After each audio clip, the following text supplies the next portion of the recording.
Money does not lead. It follows you. Think about that for a moment. Most of us spend our lives chasing money. We wake up every day thinking, how can I earn more? How can I get ahead? But here's the truth. Money was never meant to be the leader. It was meant to be the follower. It follows vision. It follows courage. It follows value. Imagine a farmer. He doesn't chase crops. He tills the land, plants seeds, waters them, protects them, and then harvest comes. The crops follow the work.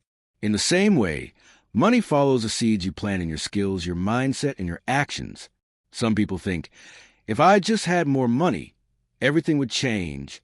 But how many times have we seen someone win the lottery, only to lose it all within a few years? Why? Because money didn't change their mindset. They were still the same person, only with more zeros in their account. Without growth, without vision, money slips away. Now let me ask you this.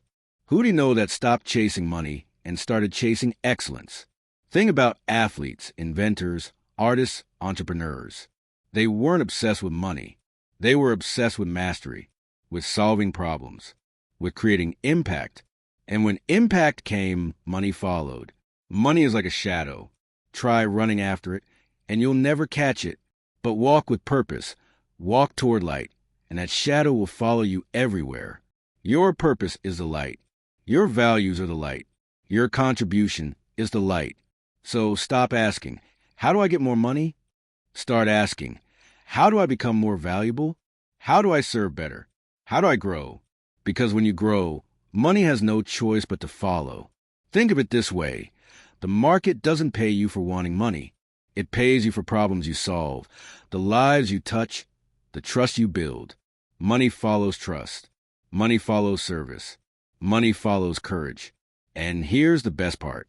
When you stop letting money lead, you also stop letting it control you. You stop making decisions out of fear. You stop compromising your values. You start building a life where money is the servant, not the master. So let me leave you with this question. If money truly follows you, then who are you becoming? Are you becoming someone worth following? Here are some key points related to this. Money does not lead. It follows vision, growth, and value. Chasing money directly keeps you stuck. Focus on impact instead. Skills, mindset, and contribution create financial abundance. Money is like a shadow. It follows purpose, not desperation. Serving others and solving problems attracts wealth naturally. Build a life where money serves you, not one where you serve money. Money does not lead.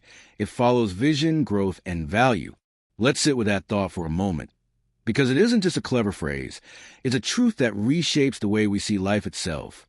Too many people are trapped in the idea that money is the driver, the decision maker, the reason to get out of bed every morning. They treat it like a master to obey rather than a servant to command. But the moment you flip the script and realize that money is not the leader but a follower, something shifts inside you. You begin to see that it's not money that creates the path. It's the path that creates the money. It's not the paycheck that gives you worth. It's your worth that attracts the paycheck. Think about a young man working in a small coffee shop. Every day he makes lattes and cappuccinos, scrubs tables, takes orders, and clocks out at the end of his shift. To him, money feels like the leader. He works for every single dollar. If the hours are cut, the money disappears. If he doesn't show up, the paycheck doesn't come. He feels powerless because he sees money as the source of his survival. But imagine if one day he asked a different question, not how can I earn more tips, but what value can I create here that nobody else is creating? Maybe he notices that customers keep asking for healthier options. Maybe he takes the time to design a new smoothie menu, presents it to the manager, and suddenly the cafe attracts a whole new crowd. What happened? He stopped chasing the few extra dollars in his paycheck and instead started chasing value. And when value appeared, money followed. The cafe earned more. He became indispensable. And with that came promotions, recognition, and higher income. The money didn't lead. The vision did. It's the same principle that Steve Jobs once hinted at when he said, "People don't know what they want until you show it to them." He didn't build Apple because he wanted to get rich. He built it because he wanted to change the way people interacted with technology, to put power into the hands of the everyday person. The iPhone was not just a phone, it was a vision. And because that vision was so powerful, so valuable, money had no choice but to follow in floods. Millions of people around the world pulled out their wallets not because Jobs chased their money, but because he chased innovation and value. We see this in small ways every day. Imagine a teacher in a struggling school district. She could choose to show up, do the bare minimum, and collect her paycheck. Many do, and there's no judgment there because life is hard. But what if she decides her vision is bigger than that? What if she decides to pour her energy into those kids, creating after-school programs, mentoring sessions, finding ways to make learning fun and relevant? At first, it might feel like she's giving more than she's receiving. But over time, doors open. She's recognized for her work, offered leadership roles, invited to speak at conferences, perhaps even writing a book about her methods. Money finds its way to her, not because she demanded it, but because she created so much value that it had no choice but to follow. Here's the mistake most people make. They wake up asking, how can I get money today? But the question should be, how can I become someone that money wants to follow? Because money follows growth. It follows the person who invests in themselves, who learns new skills, who dares to see opportunities where others see walls. Picture two friends who both graduate from college. One immediately takes a job and decides that's it, they've learned enough, and they'll just do what's required to keep their salary steady. The other friend, however, continues to learn. They take online courses, attend seminars, network with people outside their comfort zone. At first, it looks like both friends are on the same track. But slowly, the second one pulls ahead. Opportunities appear. Promotions come. Side projects take off. And eventually, the difference is night and day. Why? Because money is attracted to growth. It doesn't lead the way. It follows the one who is constantly evolving. Warren Buffett once said, "The more you learn, the more you earn." It sounds simple, almost too simple, but it carries the secret of this principle. It's not that money magically appears when you read a book or practice a new skill. It's that value compounds. The person who chooses to grow creates more solutions, sees more possibilities, and eventually offers something the world is willing to pay for. The paycheck is not the leader, it's the echo. The cause is your growth. The effect is your money. Think about your own life.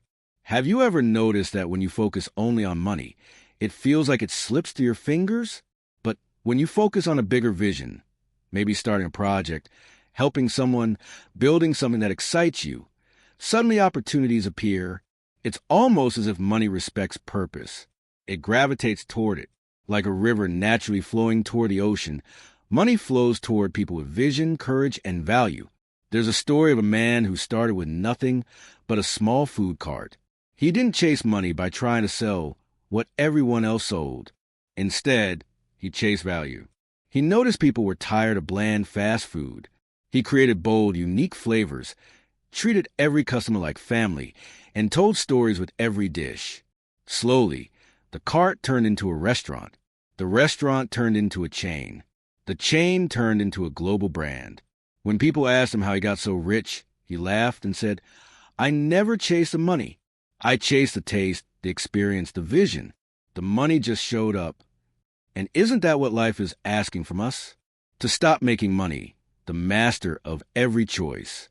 To stop letting fear of scarcity make us small. To stop saying yes to things we hate just because they pay. Instead, to start asking, what's my vision? How can I grow? How can I create value right where I am?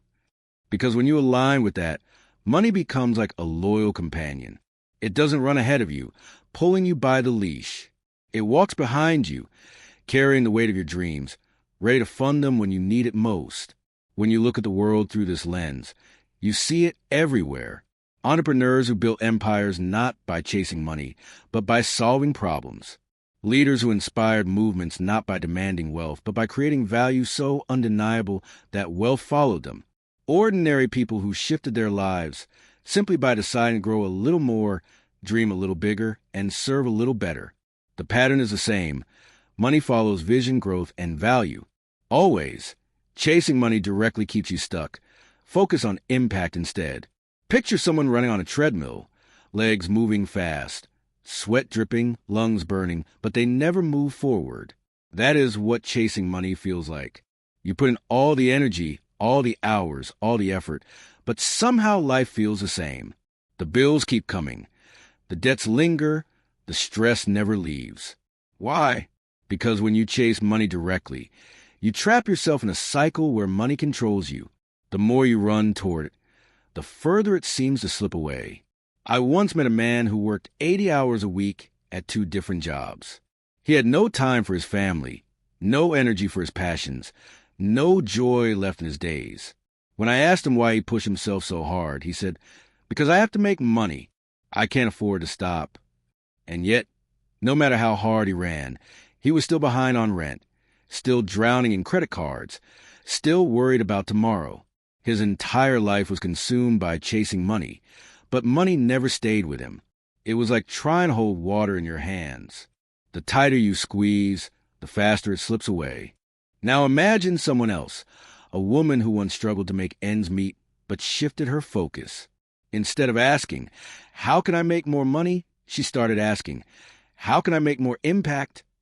She realized she had a gift for organizing and planning. She began helping friends with their businesses, offering ideas, creating systems, improving customer service. At first, she charged nothing. She just wanted to help. But soon people started insisting on paying her. Word spread. She built a small consulting business, then a larger one, and eventually she had more work than she could handle. Money came, not because she chased it, but because she created so much impact that money had no choice but to follow. This is the difference between being trapped and being free. When you chase money, you are always reacting, always dependent on someone else deciding your worth. But when you chase impact, you lead. You set the terms. You create value so powerful that others see it and want to be part of it. Tony Robbins once said, "The secret to living is giving." That line isn't about charity alone. It's about understanding that true wealth begins with contribution. When you give, when you create impact, money flows as a natural result. Think about artists, the ones who sit down with the sole intention of painting something that will sell often struggle. Their work feels forced, empty, disconnected. But the ones who pour their soul into the canvas, who express truth, who create something that moves people, those are the ones whose paintings end up selling for millions. The irony is that they weren't chasing money at all. They were chasing impact, and money simply became the echo of the emotions they created in others. There's a story about a man who built a shoe company, not because he wanted to be rich, but because he wanted every child to have a pair of shoes. His idea was simple. For every pair sold, 1 pair would be given to a child in need. The business exploded. People didn't just buy shoes. They bought into the impact. They felt part of something bigger than themselves. That company grew into a global brand. And again, money followed the impact. Chasing money directly often makes us small. It forces us to think short-term, to cut corners, to do things we don't believe in just for a paycheck. Have you ever noticed how it feels when you're working only for money? There's a heaviness in your chest, a restlessness in your spirit, almost like your soul is whispering, "This isn't it." And yet, when you shift your focus to impact, everything feels lighter. You're still working hard, maybe even harder, but it doesn't drain you. It fuels you. You wake up with energy because you're not running after a number, you're running after meaning. Impact builds trust, and trust is the soil where money grows. If you help enough people solve their problems, if you make their lives better, easier, more joyful, you will never need to beg for money. People will seek you out. They will pay you, sometimes more than you even ask, because they see your value. Jim Rohn used to say, "You don't get paid for the hour. You get paid for the value you bring to the hour." That's the heart of it. Imagine 2 carpenters. One is focused only on making money. He rushes through jobs, uses cheap materials, and delivers just enough to get paid. At first, he makes quick cash, but slowly word spreads. People stop calling him. His business fades. The other carpenter takes his time, pours care into every table, every chair, every cabinet. His customers love his work. They tell their friends. His name becomes trusted. He doesn't have to chase money. Money chases him. Impact is the magnet. Money is the metal. When you look around, the most successful people in any field are those who stopped running after money and started running after meaning.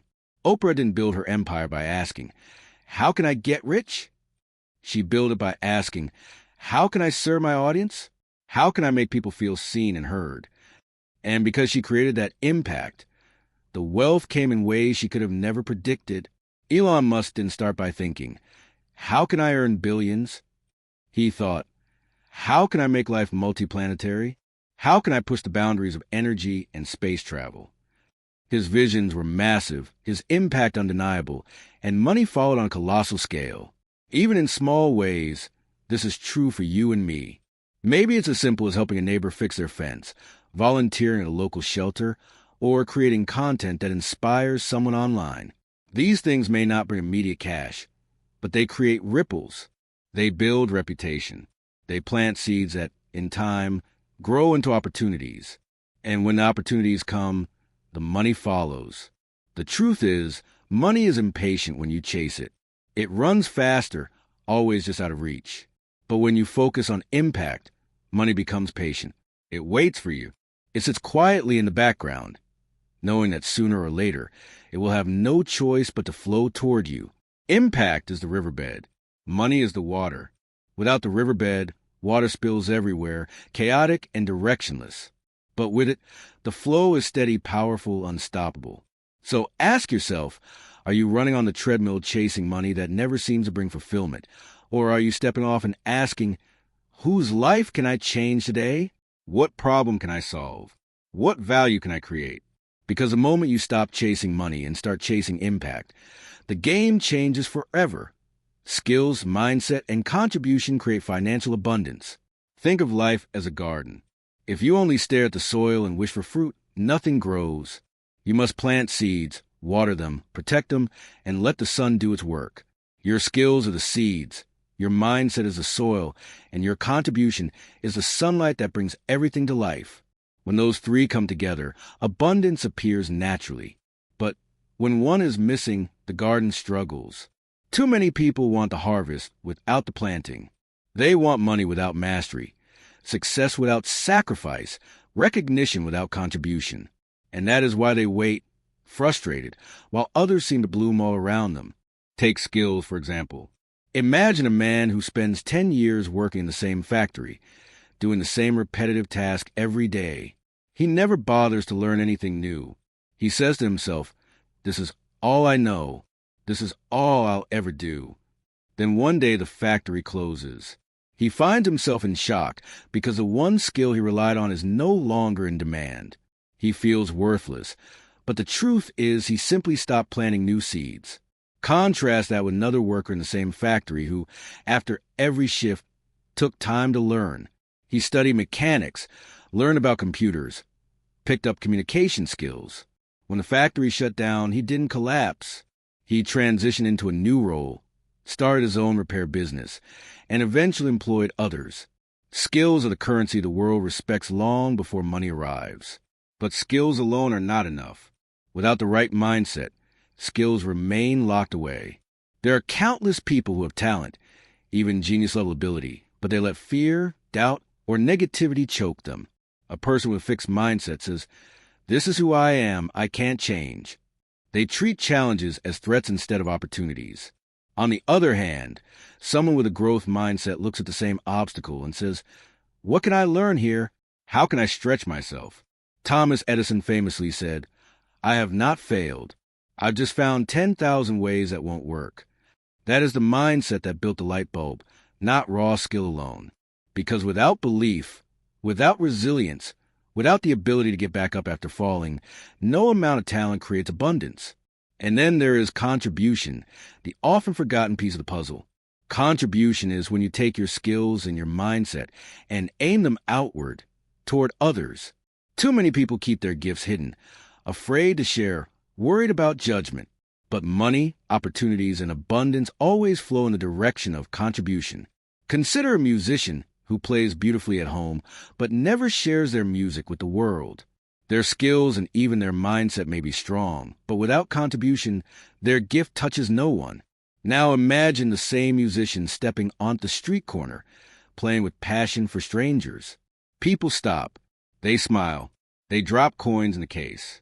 Eventually, someone records them, shares it online, and suddenly the world takes notice. The difference was not in the skill, but in the willingness to contribute. Skills, mindset, and contribution work together like gears in a machine. When one turns, it moves the others. Neglect one and the machine slows down. A doctor with world-class medical skills but a closed-off mindset may never innovate, may never connect deeply with patients, may never see opportunities beyond the clinic walls. A visionary thinker with a powerful mindset, but no skills to back it up, remains just a dreamer. A skilled, confident individual who never contributes lives a life where their talents wither unused. True abundance comes when all three align. Think of Oprah Winfrey's journey. She grew up facing poverty and unimaginable challenges, yet she developed skills in communication, storytelling, and connection. Her mindset refused to let her circumstances define her future. And most importantly, she contributed those skills to the world by creating spaces where people could feel heard, valued, and inspired. The abundance she attracted was not a coincidence. It was a natural harvest of skills planted, mindset cultivated, and contribution shared. Or consider Elon Musk. He didn't simply chase money. He honed skills in engineering and physics, developed a mindset that refused to accept limits, and contributed by solving humanity's problems through Tesla, SpaceX, and Solar City. Whether you admire him or not, his story proves a principle. Skills opened the door, mindset kept him walking through it despite failures, and contribution made the world take notice. Abundance followed. On a smaller, everyday scale, you can see this too. A local baker who masters the skill of making bread could stay small if they only think about paying rent. But if they shift their mindset to see possibility, they can imagine new flavors, innovative designs, unique experiences. And when they contribute that passion to their community, donating to shelters, teaching others, creating joy through food, their reputation grows. Suddenly, their bakery becomes a gathering place. Their income multiplies, and abundance enters their life not as luck, but as a direct result of skills, mindset, and contribution working in harmony. There's a quiet power in realizing that money is not the starting point. Skills are. A poor student who learns coding at night can create a career from scratch. A single mother who hones her writing skills can build an audience online. A retiree who develops a craft can turn it into a source of income. The world doesn't reward those who only want. It rewards those who create. And creation is born from skill. Mindset is a fire that keeps going when everything else burns down. You will fail. You will face rejection. You will doubt yourself. Everyone does. The difference between those who remain stuck and those who find abundance is in the story they tell themselves. One person says, "I failed, so I am a failure." Another says, "I failed, but I am learning." That single shift in perspective determines whether they give up or try again. And contribution is the bridge that carries your effort to others. Without it, your abundance remains locked away in potential. With it, your abundance becomes real, alive, shared, and multiplied. The truth is, financial abundance is not about luck, background, or connections alone. It is about what you plant, what you believe, and what you give.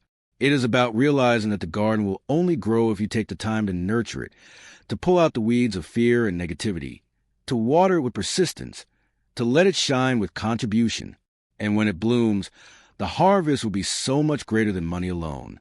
It will be purpose, freedom, and the joy of knowing that your skills, your mindset, and your contribution created something that will last far beyond you. Money is like a shadow. It follows purpose, not desperation. Imagine walking down a street at sunset. The light stretches your shadow long and clear behind you. No matter where you step, it stays close, faithfully trailing along. You don't chase it. You don't beg it to stay. It simply follows because you're moving toward the light. That's how money works. When you walk with clarity of purpose, when your steps are directed by meaning, money naturally comes behind you. But if you turn around and try to run after the shadow, you look foolish, stumbling in circles, never catching it. Desperation makes money slip further away, but purpose makes it inevitable.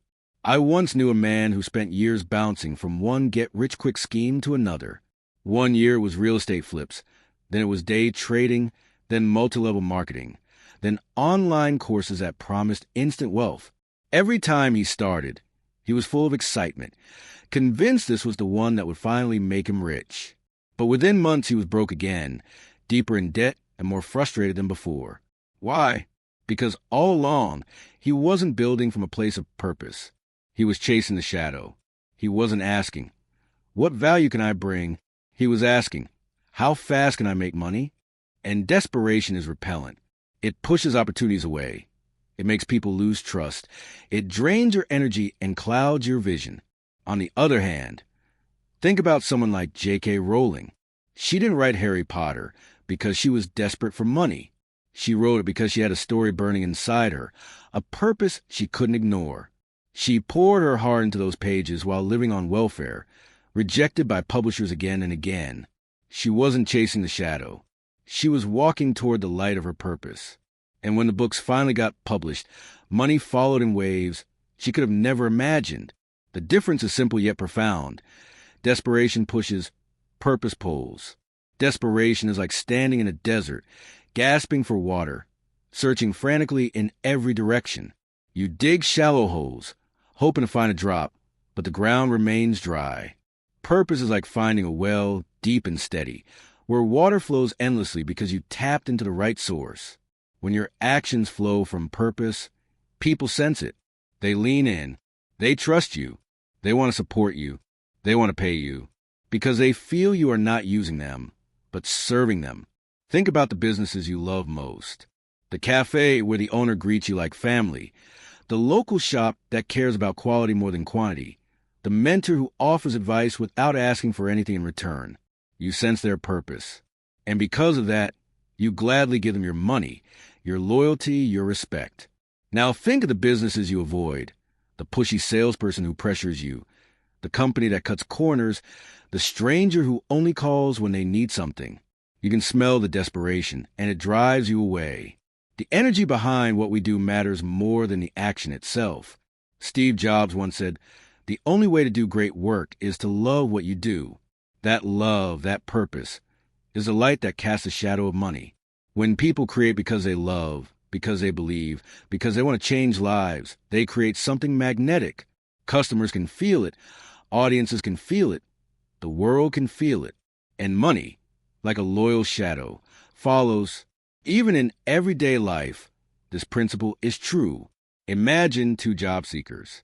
One walks into an interview desperate and nervous, clutching at every word, try to say what they think the employer wants to hear. The interviewer senses it. Something feels off, like this person doesn't truly care about the role, only the paycheck. Now imagine the second candidate. They walk in with calm confidence. They know why they want the job, how they can contribute, and what impact they can create. They speak with clarity and passion. The interviewer feels it, trusts it, and offers them the position. Both had similar skills, but one chased a shadow, while the other walked toward the light. Purpose makes you patient. Desperation makes you restless. A farmer doesn't scream at the soil, demanding crops overnight. He plants, waters, protects, and trusts the process. That trust is purpose in action. And when the harvest comes, it feels almost effortless because he worked with nature instead of against it. Money works the same way. If you are desperate for instant results, you grow frustrated, bitter, and careless. But if you align with purpose, you build steadily, and money arrives as part of the harvest. I think of a young woman who started a small nonprofit to help children learn to read. She had no budget, no investors, no business plan. What she had was purpose. She believed every child deserved a chance to hold a book and dream bigger. She rallied volunteers, collected donated books, and started weekend reading circles. Slowly, the community noticed. Grants came. Donors appeared. Sponsors stepped in. Soon, what began as a passion project turned into a thriving organization with enough financial backing to expand nationwide. Her shadow grew longer every step she took toward her purpose. There's a peace that comes with purpose that money alone cannot give. When you are desperate, even when money comes, it never feels enough. You're always anxious, always chasing, always afraid it will disappear. But when your steps are guided by purpose, money becomes a tool, not a master. You use it to fuel your vision, to amplify your impact, to serve in greater ways. And that is when abundance truly begins, not when you finally catch the shadow, but when you stop chasing it altogether. So think about your own shadow. Are you running after it, exhausted and empty, hoping that if you just move faster, you'll finally grab it? Or are you walking calmly toward the light, knowing that every step guided by purpose makes your shadow grow longer behind you? Because money is like that shadow. It was never meant to be chased. It was meant to follow. And when you understand this, you stop living in desperation and start living in direction. You stop grasping and start growing. And slowly, almost quietly, money appears, not as the goal, but as a natural companion of a life lived with purpose. Serving others and solving problems attracts wealth naturally. Imagine walking into a crowded marketplace. People rush from stall to stall, voices calling out, coins clinking, the air alive with energy. Some vendors are shouting, desperate to make a sale, waving their products without listening to what anyone actually needs. But then you notice one vendor who is different. He isn't the loudest. He isn't chasing customers. He's asking questions. What are you looking for? What problem can I help you solve today? And suddenly, people gather around him. He doesn't sell by force. He serves by understanding. That stall thrives, while others slowly empty. This is how wealth works in life. It is not drawn to those who scream the loudest or chase the hardest. It is drawn to those who serve, those who solve problems, those who see needs and meet them with care. Every great fortune you see in the world has roots in service. Look at the biggest companies, Amazon, for example. Jeff Bezos didn't start by asking, "How can I make billions?" He asked, "How can I make buying books easier for people?" That simple act of solving a problem, convenience, grew into a business that now delivers everything from food to furniture. Wealth followed because the service was undeniable. When you meet a need, people are willing to exchange money for solution, and the bigger the need you solve, the greater the wealth that flows back to you. Think about the late Mother Teresa. She never chased money. She chased service. She devoted her life to the poorest of the poor, to the sick, to the forgotten. And because her service was so pure, resources flowed to her. Donations, support, volunteers, all came because people trusted her heart. She wasn't trying to get rich, but her ability to serve created influence, reach, and the kind of wealth that cannot be measured in just dollars. Her life proves that when you serve deeply, the world takes notice and responds. There's a story I once heard about a young man who opened a small shoe repair shop. At first, business was slow. He could have closed the doors, but instead he asked himself, what problems are people facing that I can solve? He realized many people were embarrassed to wear their old shoes, so he offered free cleaning with every repair. Word spread. People started lining up not just to fix shoes, but to experience the extra care he gave. Within a year, his shop expanded. Within 5, he owned multiple locations. The key was not chasing money. It was serving with creativity and heart. Serving others has a magnetic effect because people can feel authenticity. You've probably met someone who only reaches out when they need something from you. You sense the agenda immediately, and part of you resists. But when someone genuinely cares about your needs, when they show up asking how they can help rather than what they can take, your guard drops. Trust builds. That trust becomes a bridge over which money, opportunity, and abundance travel. Zig Ziglar once said, "You will get all you want in life if you help enough other people get what they want." That line holds a secret to lasting wealth. Even in small, everyday ways, this truth shows itself. Picture a teenager mowing lawns in the neighborhood. At first, he just knocks on doors saying, "Can I cut your grass for $10? Some people say yes, others say no. But then he shifts his approach. Instead of just offering a service, he asks, "Would you like me to make your yard the best on the street? I can trim the hedges, plant flowers, and keep it spotless all season." Suddenly, he isn't just mowing lawns. He's solving a bigger problem, helping families feel proud of their homes. His service transforms. And with it, so does his income. The most successful entrepreneurs and leaders always think like problem solvers. Elon Musk didn't set out to build electric cars just to make money. He wanted to solve the problem of sustainable energy. Sarah Blakely didn't invent Spanx because she wanted to be a billionaire. She was solving her own problem, how to make clothing look better without visible panty lines. Her solution resonated with millions of women, and in serving them, she became one of the youngest female billionaires in history. Each story reminds us that wealth is simply the applause we receive for serving others well. But it's not just about money. Serving others gives meaning to wealth when it arrives. If money comes without service, it feels empty. You might spend it on things, but those things don't satisfy for long. Service gives money purpose. It allows you to build, to give, to expand, to leave a mark on the world. And here's the beautiful irony.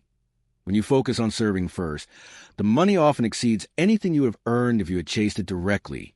I once met a man who worked as a mechanic. At first, he was like everyone else, just fixing cars and collecting his paycheck. But one day he decided to serve differently. He started teaching his customers about their cars, how to maintain them, how to avoid future problems, how to save money by understanding the basics. At first, people thought it was strange. Why give away knowledge for free? But soon, his customers trusted him so much they refused to go anywhere else. His shop became known not just for repairs, but for honesty and education. He wasn't the cheapest mechanic, but he was the busiest. Serving built loyalty, and loyalty built wealth. When you think about your own path, ask yourself, what problem can I solve for others? How can I serve in a way that goes beyond expectation? Because every time you answer that question honestly, you take a step toward abundance. If you're an artist, maybe you solve the problem of loneliness by creating work that makes people feel understood. If you're a teacher, maybe you solve the problem of confusion by making complex ideas simple. If you're a business owner, maybe you solve the problem of convenience, quality, or access. No matter what it is, the act of solving becomes a doorway through which wealth enters. And serving doesn't mean being small or self-sacrificing to the point of exhaustion. It means aligning your gift with the needs of the world. It means saying, I have something valuable to offer, and I will use it to make life better for someone else. That exchange creates a flow, a circulation of energy. Money is just one form of that energy returning to you. The truth is, wealth doesn't need to be chased. It wants to find a home in hands that serve. It gravitates toward those who create solutions, who make life easier, richer, more meaningful for others. When you commit to service, when you make problem-solving your focus, you stop worrying about how money will come, and you start noticing how naturally it appears. And as it does, you realize it was never about the chase at all. It was always about becoming someone whose presence makes life better for others. In serving, you attract. In solving, you create. And in both, you discover that wealth was never running from you. It was waiting for you to step into your purpose, so it could follow. When you align money with purpose, it becomes more than currency. It becomes energy, fuel, a living force that magnifies the meaning of your life. Imagine holding $100 bill in your hand. To one person, it is a way to buy a fleeting moment of pleasure, maybe a meal or a night out. To another, it is a seed of opportunity, invested in a small dream that could grow into something lasting. The bill itself is the same. Thin paper, green ink, a number stamped across it. But the purpose behind how it is used transforms its power. Money on its own is neutral. It is a hand that guides it, the heart that directs it, that gives it meaning. There are people who earn millions yet feel empty, chasing luxury after luxury only to discover the hunger never ends. And there are others with modest incomes who feel rich because every dollar is connected to a purpose, feeding their children, supporting a cause, building something that matters. The difference is not in the amount, but in the alignment. Purpose gives money a soul. Without it, money is like water poured into sand, vanishing quickly, leaving no trace. With it, money is like water poured into fertile soil, bringing life, growth, and abundance. Think of someone like Oprah Winfrey. She didn't just earn money. She aligned it with her mission to inspire and uplift others. Her wealth became a tool to build schools, fund opportunities, and create platforms that empower voices around the world. If she had chased money alone, the story would be different. But because her fortune was guided by purpose, it grew into something larger than herself. People connect not only to her wealth, but to the meaning behind it. That is why it endures. Or consider someone closer home. Maybe you know a teacher who saves diligently, not to accumulate riches, but to send their child to college. Every sacrifice, every extra shift, every dollar set aside carries a weight of love and vision. The money is infused with purpose. And because of that, the moment the child graduates, that sacrifice transforms into fulfillment. This is the secret many miss. It isn't money that satisfies. It is what the money represents when tied to purpose. A man once told a story of how he built his small cafe. He didn't start with a dream of becoming rich. He started because his mother loved baking, and after she passed, he wanted to honor her memory. He invested his savings into a little corner shop, using her recipes. It wasn't easy at first. Bills piled up, nights were long, and profits seemed distant. But people began to feel the love baked into every loaf of bread. They didn't just come for food. They came for the story, for the warmth, for the heart behind it. The cafe grew, not just in revenue, but in reputation. What sustained him through the struggle wasn't the thought of money, but the purpose, the connection to his mother's legacy. The money came as a byproduct, but the meaning gave it depth. When money has no direction, it controls you. It whispers that you never have enough, that you must chase harder, that your worth is tied to the numbers in your account. But when you align it with purpose, you control it. It becomes a servant, not a master. It bends to your vision. You can look at your finances and say, this dollar is going to build my dream. This one is going to heal someone. This one is going to create memories with the people I love. And suddenly, money is no longer just money. It is an extension of your deepest values. There's a reason why so many lottery winners lose their wealth within a few years. They suddenly have money, but no purpose to guide it. Without a compass, they spend wildly, chase illusions, and watch it all slip away. Contrast that with someone like Warren Buffett, who could have retired decades ago with unimaginable wealth, but chose to live modestly and direct his fortune into philanthropy. His money follows his purpose, and that purpose ensures the wealth not only stays but multiplies in its impact. Ask yourself, what would you do if money was no longer a worry? Would you create teach, travel, heal, give? The answer to that question reveals your true purpose, and aligning your financial life with it brings a sense of peace no dollar amount alone can provide. I once met a woman who left her corporate job to start a nonprofit for underprivileged children. She had less money in the beginning, but she said she felt richer than ever because every cent she raised, every donation she directed, was infused with meaning.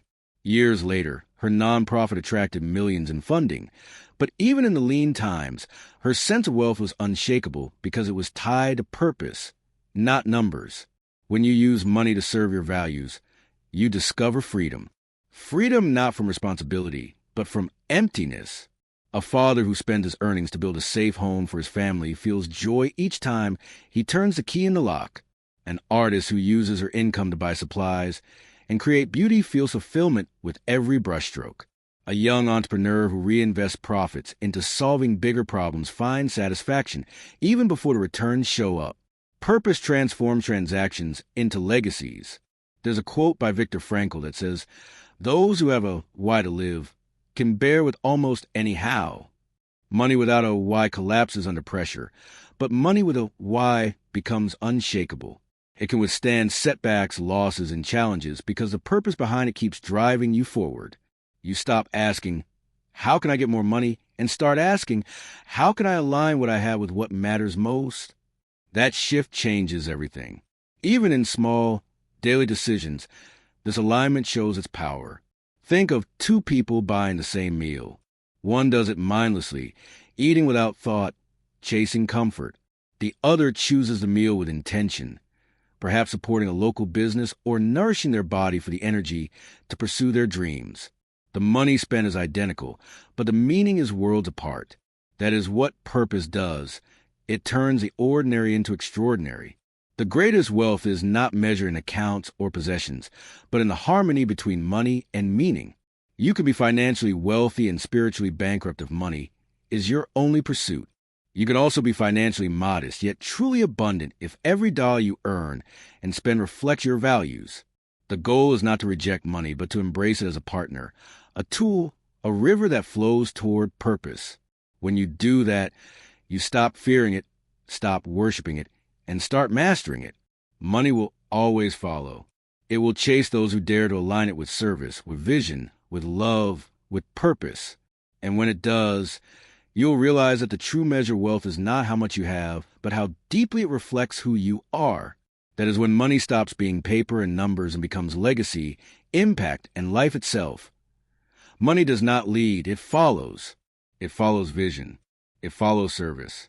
It follows courage. It follows purpose. And the truth is, the life you dream of is not waiting for more money.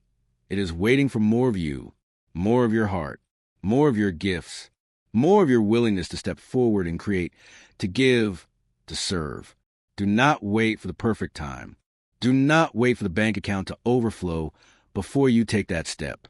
Start now. Build now. Serve now. Because money will not open the door. You will. And once you walk through, money will run to catch up with you. Every day you delay, you let fear lead. Every day you act, you let purpose lead. Which will you choose? Fear or purpose? Delay or destiny? Scarcity or service? Repeat this to yourself. Money follows me. Opportunities follow me. Abundance follows me. Not because I chase them, but because I live with intention.